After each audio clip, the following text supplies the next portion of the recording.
Natakaw muna. Nakuhanan ang pamumuo ng Dust Devil na yan sa bukana ng isang paaralan sa Zamboanga City. Napahinto tuloy ang isang dadaang rider. Kita rin ang isang bagay na tinangay ng umaalin po yung hangin at tuluyang nilipad. Ang kwento ng uploader, tumagal ito ng ilang sandali at wala ring nasugatan. Ayon sa Pag-asa, hindi tulad sa buhawi na lumalabas kapag merong masamang panahon, nangyayari ang Dust Devil kapag sobrang init at medyo tuyo. Paalala ng Pag-asa, mag-ingat kapag nakakita nito. Dahil po sa matinding ulan, binulaga ng baha ang mahigit 20 barangay sa Bacolod City. At sa ibang bahagi ng Negros Occidental, ilang pamilya ang sinagip at inilikas dahil din sa baha. Nakatutok si Eileen. Pilit nilusong ng ilang motorista at pedestrian ang malailog na kalsada sa Barangay Mandalagan, Bacolod City kagabi. Sa lakas ng ragasan ng tubig, hirap makausad ang mga motorsiklo. Agad tumulong ang ilang lalaki sa nabalahaw na rider. Maging ang multicab na ito, dahan-dahan ang takbo dahil sa lalim ng tubig. Ilan pang pangunahing kalsada sa Bacolod ang binaha dahil sa malakas na pag-ulan kagabi. Hirap makauwi ang mga inabutan ng abot-tuhod na tubig. Negros Occidental actually was under yellow rainfall kagabi, especially mga 6 o'clock. Kita high dahil mga 7. Nagsagawa ng clearing at declogging operation ang ilang personnel ng engineering office ng lungsod. Sa inisyal na tala ng Bacolod City RRMO, 24 na barangay ang binaha, 146 na individual naman ang inilikas. Halos lahat ay nakauwi na paghupan ng baha ngayong umaga. Ilang lugar din sa Negros Occidental ang nakaranas ng baha. Sa bayan ng Tuboso, nagsagawa ng rescue operation ang Bureau of Fire Protection sa mga lugar na binaha. Ang barangay sa Tuboso, affected din sa baha. Nag-experience kami heavy rain kaya gabi 5 p.m. Kulang 3 oras. Moto nakapabaha din sa halusanan ng barangay namin. Sa Sagay City, 2 barangay ang naapektuhan ng pagbaha. Nagkaroon din ng preemptive evacuation. Ang Santo Rosario Parish sa lungsod, binuksan para sa mga residenteng pansamantalang lumikas. Wala namang iniulat na namatay o nasaktan sa pagbaha. Ayon sa Pag-asa, shear line ang umiiral at nagpaulan kahapon sa iba't ibang lugar sa Visayas at ilang lalawigan sa Southern Luzon. Para sa GMA Regional TV at GMA Integrated News, Eileen Pedreso, nakatutok, 24 oras. Itinumba ng riding in tandem ang isang lalaking tricycle driver sa Maynila. Ang biktima, nagawa pa magmaneho ng kanyang tricycle bago tuluyang humandusay. Nakatutok si EJ Gomez, exclusive. Nakahandusay at wala ng buhay ang lalaking yan ng madatna ng otoridad sa Santa Barbara Street sa Ermita, Maynila, pasado alas 12:30 ng madaling araw kanina. Ang lalaki pinagbabaril umano ng riding in tandem. Ayon sa saksi sa insidente, hinabol umano ng riding in tandem ang biktimang sakay ng kanyang tricycle, saka ito pinagbabaril. Nakapagmaneho pa raw ng ilang metro ang biktima hanggang sa bumagsak siya sa kalsada. Ang kanyang tricycle, dumiretso pa raw ng takbo hanggang sa tumama sa turf island ng kalsada. Dagdag pa ng saksi, parehong nagpaputok ng baril ang driver at angkas ng motorsiklo. Pag, apat yun. Kita ko po 4 eh. Doon oh, binilugan po yun doon oh, sa may gilid. Naka-Spiderman po yung mukha niya eh. Yun. Yung 2 lalaki, di ko po titignan ko nga po yung sa baba ng tingin sa akin pag ginto ko dyan. Doon po sa ilalim po. Dyan, sa may chassis po dyan ng truck. Sino yung unang dumaan? 2 sila, magkasabay po. May tama ng bala sa iba't ibang parte ng katawan ng biktima. Nagkalat sa crime scene ang mga baso ng bala. Lapitan ko po siya kasi nahanap ko po yung cellphone niya. Umikot ako doon. Binignan ko lang, sabi ko taga sa amin din po yata ito eh. Kasi namumukhaan ko po yung driver na yan eh. Ayon sa lisensyang nakuha sa biktima, 35 anyos ito at residente ng Baseco sa Maynila. Wala namang plaka ang minamaneho niyang tricycle. Dumating sa crime scene ang kaanak ng biktima. Tumanggi siyang humarap sa kamera pero sinabing palaisipan sa kanila ang nangyari. Ayon sa pulisya, walang CCTV sa lugar. Patuloy ang investigasyon sa insidente, gayon din ang pagtunton sa mga salarin. Para sa GMA Integrated News, EJ Gomez, nakatutok 24 oras.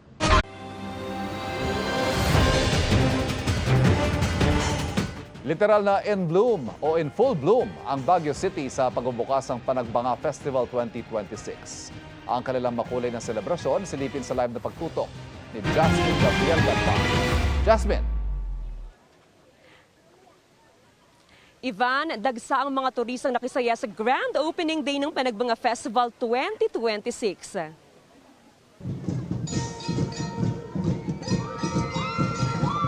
Kung gaano kalamig ngayon sa Baguio City, siyang init naman ang pagsalubong ng mga turista sa pagsisimula ng month-long celebration ng Panagbanga Festival 2026 ngayong unang araw ng Pebrero. Makulay, masaya at maingay ang grand opening day ng 30th Panagbanga Festival. Dagsang mga turista nag-abang sa parada sa Session Road at Harrison Road. Nagpakitang gilas ang mga contingent mula sa 6 na paralan sa kanilang drum and lyre and street dancing full demonstration sa Melvin Jones Football Ground. Level up ang kanilang performances na ipinapakita ang buhay na kultura tradisyon ng mga Cordilleran. 6 yan. We had one from outside of Baguio, yung Pugo, Taga La Union yan. And then we have 2 from our nearby municipalities, Tuba and Pugis. And then 3 from Baguio City. Ang saya-saya po, ang daming tao, masaya dito sa Baguio. Buti na lang na taon na opening, ang daming tao, nanood kami kanina ng parade. Lagi namang masaya dito. Saka magpapagpapay malamig na panahon. Ay, yun yung pinupuntahan namin talaga actually. Matapos manood sa Melvin Jones, diretso ang mga turista sa Burnham Park para sa market encounter. Samut-saring masasarap na pagkain ang mae-enjoy at meron din mga souvenir na swak sa budget. Mapapawaw rin sa makukulay na flower and plant display sa Panagbanga Scapes na tampok ang iba't ibang Cordilleran landscapes. Ang tema ngayong taon, Blooming Without End. Under the theme, Blooming Without End, we declare that Panagbanga does not fade with the season. It blooms in our memories, in our unity, and in our unwavering resolve to rise in march together again. Asahan pa raw ang iba't ibang aktibidad sa mga susunod na araw. Ivan, handang-handa ng lahat para sa highlights ng Panagbanga Festival celebration. Kabilang nga dyan, ang Grand Street Dance at Grand Float pa rin na nakaschedule sa February 28 at March 1, 2026. Ivan? Maraming salamat, Jasmine Gabriel Galvan ng GMA Regional TV. Humingi si Batangas 1st District Representative Leandro Leviste ng 6 na buwang travel authority sa halos 20 bansa. Pero sabi ni Leviste, ginawa niya ito dahil hinilingan niya ng mga kinatawan ng administrasyon na umalis siya ng bansa at itigil ang paglalabas ng ebidensyang nag-uugnay sa mga opisyal ng gobyerno sa mga maanumalyang DPWH project. Mula February 8 hanggang July 26, ang hiniling niyang travel request. Paglilinaw ni Leviste, hiniling sa kanyang ina ng ilang anyay high-level representatives ng administrasyon na huwag silang pangalanan. Pero hindi naman daw siya mananatili sa ibang bansa sa loob ng 6 na buwan. Magsasalita raw siya kung bigyan man siya ng Kongreso ng pagkakataong magsalita tungkol sa anumang issue. Sakop ng hiniling niyang travel authority ang halos 20 bansa, kabilang ang ilang lugar sa Europa. Sabi ni Leviste, plano niyang bisitahin ang Filipino community. Ayon kay Palace Press Officer Undersecretary Claire Castro, ang mga dapat malaman ng bayan ay ipinahahayag dapat nang walang takot. Huwag anyang idaan sa drama, pahiwatig at anyay pagbibintang sa administrasyon nang wala umanong ebidensya. Nakatutok anya ang Pangulo at ang administrasyon sa mas mahalagang issue. At dagdag ni Castro, hindi binibigang halaga ang mga pahayag na anyay walang kabuluhan, walang kwenta, nakakatawa at sayang lang daw ang oras. Ngayong unang araw ng Pebrero, bumungad ang taas presyo sa LPG. Sa kada kilo ng LPG na pangkusina, piso at 55 sentimo ang dagdag presyo ng Solein. Piso at 50 sentimo naman ang sa Petron. At ang paliwanag ng mga kumpanya ng LPG, nakabatay ang presyo sa naging adjustment sa international contract price ng LPG ngayong buwan.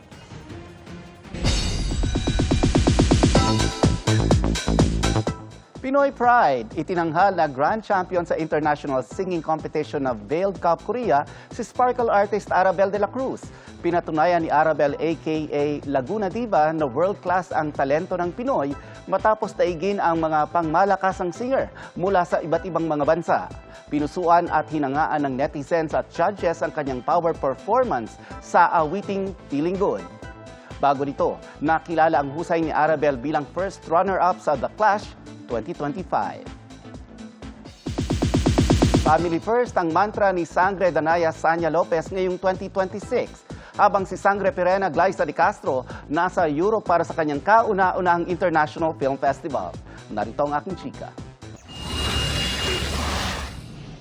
Ending the month with a dream coming true para kay Glyza de Castro. Ang kanyang paglipad sa Europa para sa world premiere ng GMA Public Affairs and GMA Pictures Film na 58 sa International Film Festival Rotterdam. Bago siya umalis, dinayo muna siya ng GMA Integrated News sa set ng Encantadia Chronicle Sangre. It's my first time na mapasali sa isang international film festival. This one's in Europe. Excited, super. Ang saya sa feeling na maging parte ng isang film festival. Kasi dati pa, ano naman talaga. At saka this time international, no? Di ba? Back to black and short hair si Glyza. Balik maintenance fee muna daw siya kapag hindi nagsushoot ng Telefantasia. Mabuti na lang daw at marami ng red wigs na mukhang real hair to suit her role bilang Pirena. Parang siguro pagka nagkakaedad ka na, gusto mo low maintenance na. Tsaka 3 years na rin akong red hair. And then every 3 weeks ako nagpapa-dye. For health din actually kasi nagbe-breakout na rin ako. Maganda rin daw ang pasok ng 2026 para kay Danaya Sanya Lopez na nakutuon daw sa kanyang family. First time nga namin magkakasama ni na kuya talaga. Yung kami lang talaga.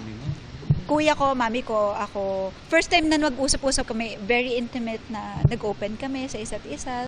Pero this year kaya matutuloy ang matagal na raw niyang hinihintay na love life. Yung mga sisters ko dito, ayan, si Nate Glay, Alena, si Gabi tsaka si Kylie, sobrang solid nilang, ano na, kailan mo kami papakilala, meron bang, may boyfriend ka na ba, may ganyan. So, sila yung very excited. Even nung ano pa. Gigil na. Oo. Kada nakikita kami, laging ganun yung tanong nila sa akin. Ngayon ko lang siya nakitang ganyan ka-light yung aura niya. Malay mo pupunta na doon. Nagtago! Kaabang-abang sa Encantadia Chronicle Sangre, ang puksaan ng mga sangre laban kay Gargan na dadalhin na raw mula sa mundo ng mga tao patungong Encantadia. And that's my chika this weekend. Ako po si Nelson Canlas. Pia, Ivan? Thank you, Nelson. Salamat, Nelson. At